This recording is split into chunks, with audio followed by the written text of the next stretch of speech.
Hello everyone, today we're going to be doing an IbisPaint-Hair tutorial. First, let's get our color. And select the fade brush, then make your color darker. Add a new layer and set it to multiply. Also set it to clipping. This is what it will look like. You can also set it to normal and it will still look okay, but if you really want more depth, add it to multiply. There. Now we're gonna erase that because we're not doing it yet. Just wait. Before we get into any of the more fancy stuff, we need to find out the flow of the hair. Of course, you also need to know where the light source is so you can properly shade it, but of course I was too lazy to do so in this video. There, that's the flow of our hair. Now, we can shade it. Just wait, I need to finish this. That we obviously know what the flow of our hair is, we can start shading. Select the fade brush once again, make the color darker, and now we're gonna separate these big fat partings, as you can see.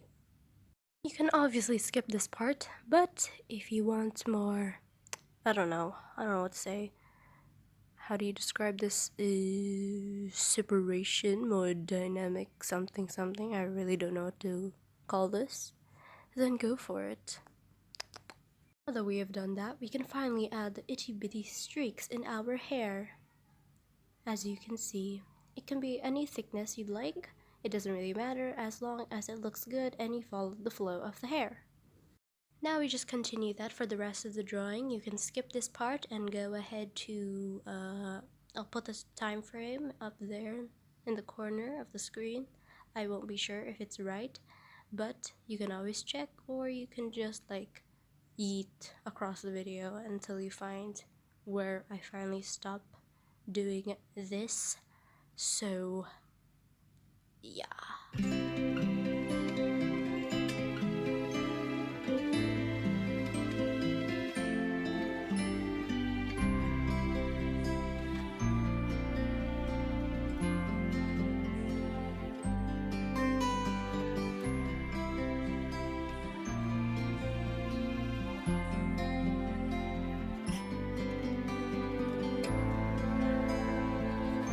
Okay, now that I'm done that, we're going to add a new layer.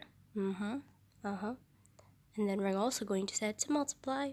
Get the airbrush, make it darker, and shade like the roots of the hair and the tips.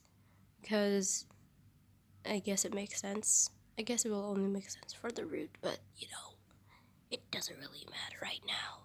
I'm just trying to make this look good, so yeah. Okay, so you can always add a new layer and make thicker streaks for the separation parts. You can always skip this part, it doesn't really matter. As long as you just want it, it's okay. There.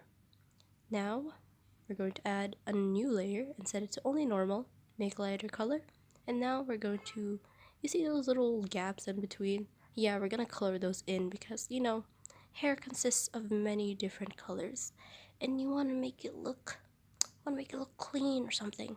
I don't know, I just started doing this because it looked cool, so enjoy that.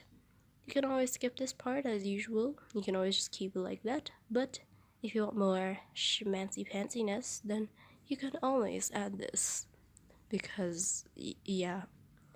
Now we're just gonna continue doing this, and I will provide you some music to listen to, and I'm gonna talk to you later.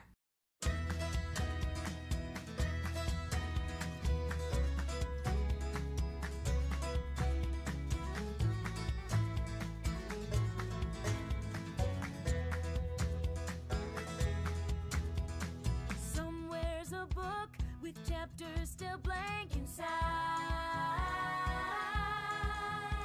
It's the book of our lives, and the story is ours to write. Some pages fade while others are black and white,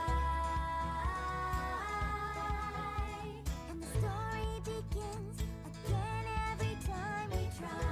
Every time we try. Alright, now that we're done with that, we're going to lower the opacity, and you may lower it to any percent you'd like. whatever fits for you. There, you can add more stuff later, it doesn't really matter. So I'm adding a few more streaks to the hair, and we'll be done in a minute, and we're going to be doing the next step.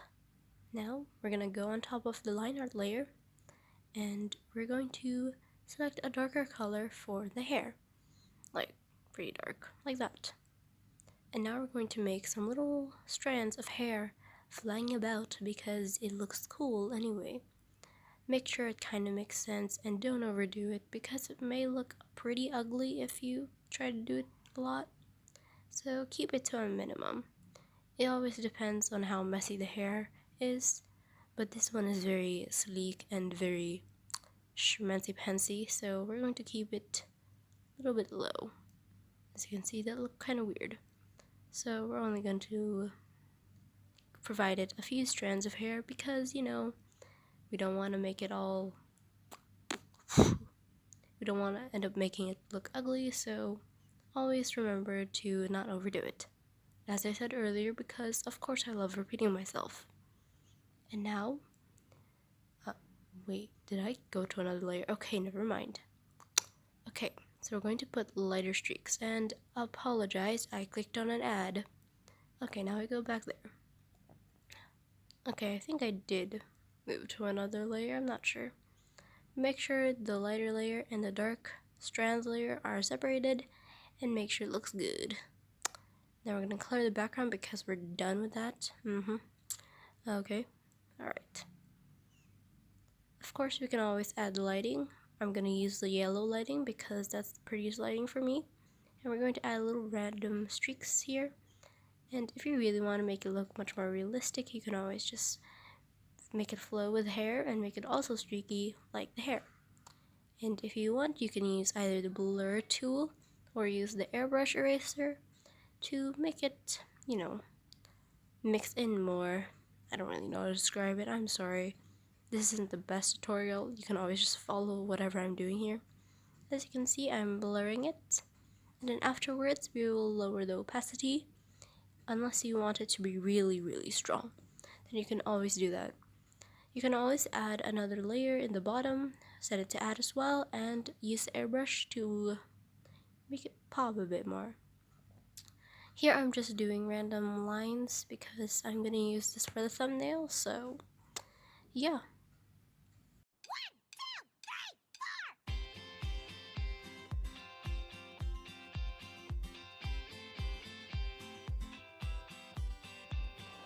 Once upon a time, you came into my world and made the stars align.